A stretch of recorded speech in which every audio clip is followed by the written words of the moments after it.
Hi friends, welcome to Latcham's recipe. இன்றைக்கி நம்ம சேனலில் 7 காய் கறி தான் செய்ய போகிறோம். அது எப்படி செய்கிறதுன்னு பார்க்கலாம் வாங்க.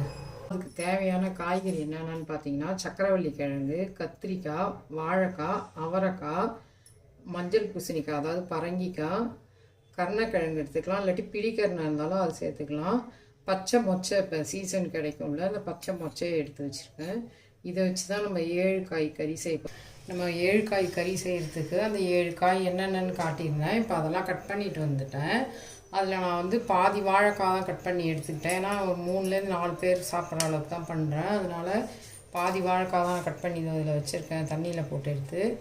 சக்கரவள்ளி கிழங்கு, மஞ்சள் பூசணி அதாவது பரங்கிக்காய், மொச்சை எடுத்து வச்சுருக்கேன், பச்சை மொச்சை, கத்திரிக்காய் தண்ணியில் போட்டு வச்சுருக்கேன். கருணக்கிழங்கு கட் பண்ணி தோல்லாம் எடுத்துகிட்டு உப்பு மஞ்சத்தூள் லைட்டாக போட்டு ஒரு ஆவி காட்டி எடுத்து வச்சுருக்கேன். ஒரு சில நேரம் புது கிழங்கு கரகரன்னு நாக்கு அரிக்கும்ல, அதனால் அப்படி பண்ணியிருக்கேன். நீங்கள் பிடிக்கரணையும் சேர்த்துக்கிட்டாலும் ரொம்ப நல்லாயிருக்கும். அதுவாக இருந்தாலும் அந்தமாதிரி அவிச்சு போட்டுக்கோங்க.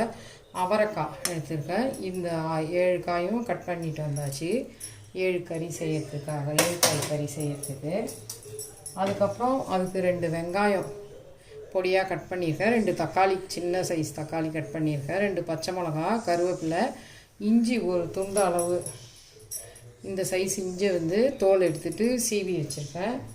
இப்போ நம்ம அதை எப்படி தாளித்து செய்யறதுன்னு பார்க்கலாம்.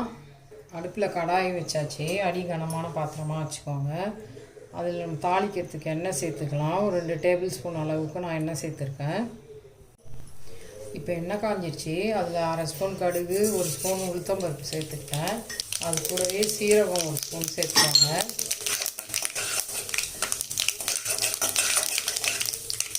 இப்போ அதில் நம்ம கட் பண்ணி வச்சுருக்க வெங்காயத்தை சேர்த்துக்கலாம்.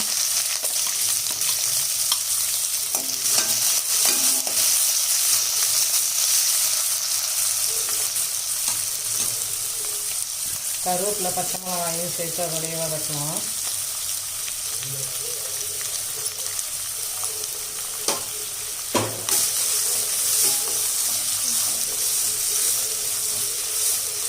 இப்போ வெங்காயம் நல்லா வதங்கட்டும். வதங்கின பிறகு கொஞ்சம் வதங்கினோடனே கண்ணாடி பழம் வதங்கினோடனே நம்ம இஞ்சி தக்காளி எல்லாம் சேர்த்துக்கலாம். இந்த 7 காய்கறி கறி தான் எங்கள் வீட்டில் செய்வாங்க. கூட்டு மாதிரி பருப்பு போட்டு செய்ய மாட்டோம். நானும் அந்த மாதிரி தான் செய்வோம். பொங்கலுக்கு எங்கள் அம்மாட்ட கற்றுக்கிட்டது தான் இது. ரொம்பவே சூப்பராக இருக்கும். நாங்கள் வெண்பொங்கல் அதாவது பால் பொங்கல், சக்கரை பொங்கல் 2 பொங்கலுமே செய்வோம். அது பால் பொங்கலுக்கு இந்த காய் வச்சு சாப்பிடும்போது ரொம்ப டேஸ்ட்டாக இருக்கும். இந்த மாதிரி நீங்களும் செஞ்சு பாருங்கள். வெங்காயம் கண்ணாடி பழத்துக்கு மாறிடுச்சு வதங்கி. இப்போ நான் அதில் இஞ்சி சேர்த்துக்கிறேன்.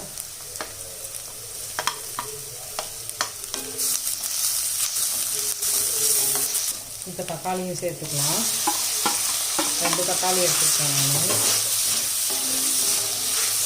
தக்காளி நல்லா வதங்கட்டும்.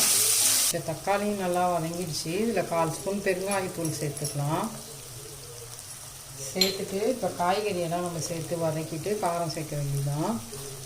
இப்போ அந்த வேக வச்சு வச்சுருந்த கருணக்கிழங்கு சேர்த்துக்கிறேன். சக்கரவள்ளி கிழங்கையும் அது கூடவே சேர்த்துக்கிறேன். கத்திரிக்காயும் சேர்த்துக்கலாம். அவரைக்காய், வாழைக்காய், பரங்கிக்காய், பச்சை மொச்சை சேர்த்துக்கலாம்.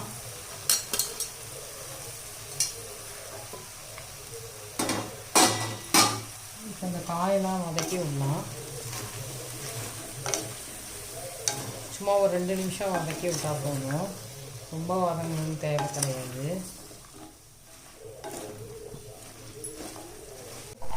இப்போ காய் 2 நிமிஷம் நல்லா வதக்கியாச்சு. மஞ்சத்தூள் சேர்த்துக்கலாம். 1/2 ஸ்பூன் மஞ்சத்தூள் சேர்த்துருக்கேன். தேவையான அளவு உப்பு சேர்த்துக்கலாம். நீங்கள் உப்பு கூடி குறைச்சி உங்களுக்கு டேஸ்ட்டுக்கு தகுந்த மாதிரி போட்டுக்கோங்க. நான் 1 டீஸ்பூன் அளவுக்கு இப்போ சேர்த்துருக்கேன். கொஞ்சம் தண்ணி ஊற்றி கொதி வரும்போது பார்த்துட்டு கூட டேஸ்ட் பார்த்துட்டு போட்டுக்கலாம். உப்பு சேர்த்துட்டேன். இதுக்கு காரத்துக்கு 2 டீஸ்பூன் அளவுக்கு சாம்பார் மிளகாத்தூள் நம்ம வீட்டில் அரைப்போம்ல, அந்த மிளகாத்தூள் தான் நான் சேர்க்குறேன். 2 டீஸ்பூன் அளவுக்கு சேர்த்துக்கிறேன். நீங்கள் உங்களுக்கு காரம் எவ்வளோ தேவையோ அதுக்கு தகுந்த மாதிரி சேர்த்துக்கோங்க. இப்போ காரம் உப்பு மஞ்சத்தூள் சேர்த்தாச்சு. இப்போ அதை ஒரு கிளறி விட்டுட்டு அது வேகிற அளவுக்கு நம்ம தண்ணி சேர்த்து மூடி வச்சு வேக விட வேண்டிய காயை. காரம் இப்போ நம்ம சாம்பார் பொடி சேர்த்துருக்கோம் இல்லையா, வீட்டில் அரைச்ச சாம்பார் பொடி நான் சேர்த்துருக்கேன். அதை சேர்த்து நல்லா கிளறி கொடுத்தாச்சு. இப்போ அதுக்கு தேவையான அளவுக்கு நம்ம தண்ணி சேர்த்துக்கலாம்.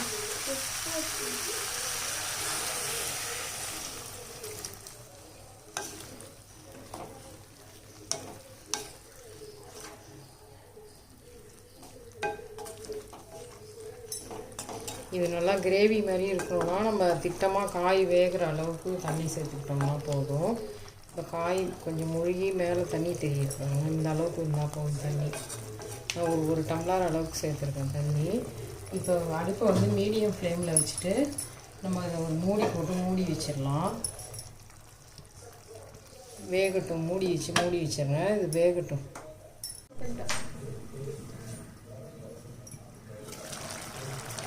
மூடி வச்சு ஒரு 5 நிமிஷம் ஆயிடுச்சு.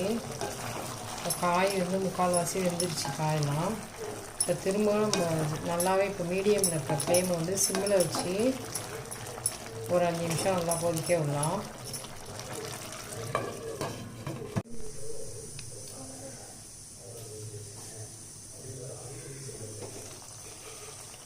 காயெல்லாம் நல்லா வெந்து வந்துடுச்சு.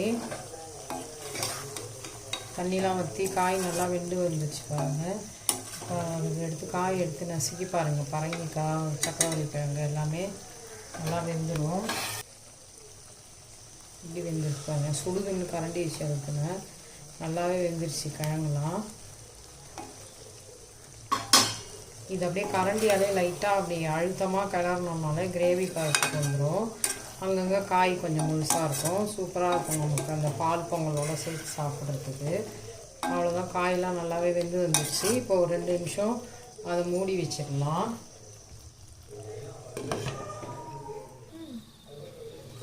இப்போ 7 காய் கறி ரெடி ஆகிடுச்சு. எல்லா காய்கறியும் நல்லா சாஃப்டாக வெந்துடுச்சு அந்த 7 காயும். இந்த ஸ்டேஜில் இப்போ நம்ம ஆஃப் பண்ணிடலாம்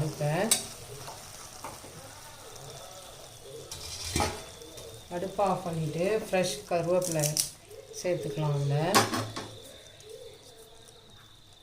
அது கூடவே கொஞ்சம் கொத்தமல்லி இலையை தூவிக்கலாம்.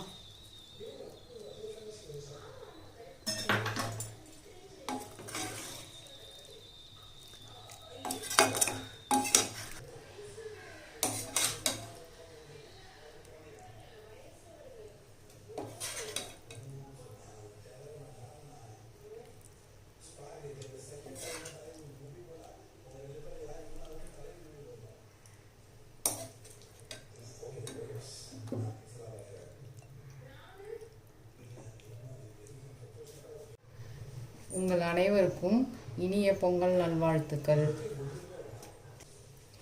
இந்த மாதிரி பால் பொங்கலோட அந்த 7 காய் கறி வச்சு சாப்பிடும்போது சூப்பராக இருக்கும். நீங்களும் பொங்கல் அன்னைக்கு செஞ்சு இந்த மாதிரி என்ஜாய் பண்ணுங்கள். லட்சம்ஸ் ரெசிபியை லைக் பண்ணுங்கள், ஷேர் பண்ணுங்கள், சப்ஸ்கிரைப் பண்ணுங்கள். தேங்க்யூ.